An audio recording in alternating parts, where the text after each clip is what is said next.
Life is all about energies.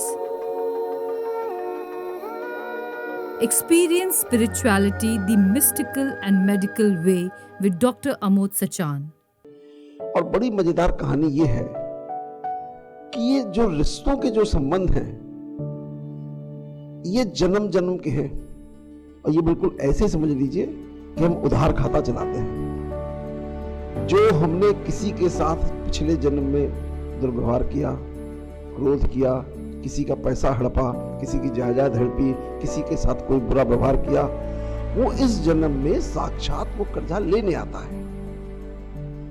और जब लेने आता है तो आपको पूर्व जन्म की याद नहीं है, उसको भी याद नहीं है, दोनों अज्ञानी हैं, लेकिन कर्जा तो लेके जाएगा। तो अब इसका सिंपल सा समाधान है कि उस कर्जे को खुशी खुशी पटा दो।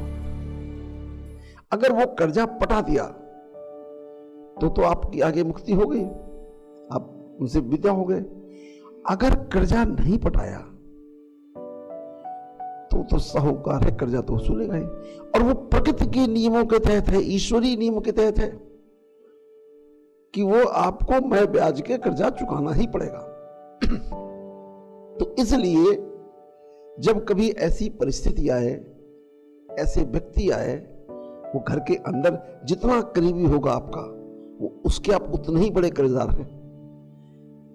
तो जब कोई घर में, परिवार में इधर उधर ऐसी परिस्थितियां आती हैं, लगता है ये आदमी क्यों आ गया, ये हम संस्थान में बैठे हुए, हम तो इंस्टीट्यूशंस चलाते हैं, ये आ गया किसी डिपार्टमेंट का इंस्पेक्टर या कोई और अधिकारी या इनकम टैक्स के लोग आ गए, तो उस समय भाव जीने का तरीका मैं आपको बताऊं, अगर आप ये जान जाएं कि वास्तव में आप देनदार हैं जो आप भूल चुके हैं, हिसाब भाई है नहीं, तो इसलिए तो फिर आप संतुष्ट रहेंगे, भैया कर्जा है, पटाना है ये, तो खुशी खुशी पटाओ, बजाय इसके कि दुखी होकर के।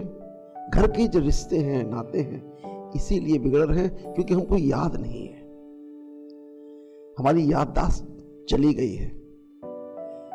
तो इसको जब भी ये हो तो बस एक ही जो फार्मूला मैं अपनाता हूं वही आपसे मैं कह सकता हूं कि बस बाबा को याद करो और मस्त हो जाओ।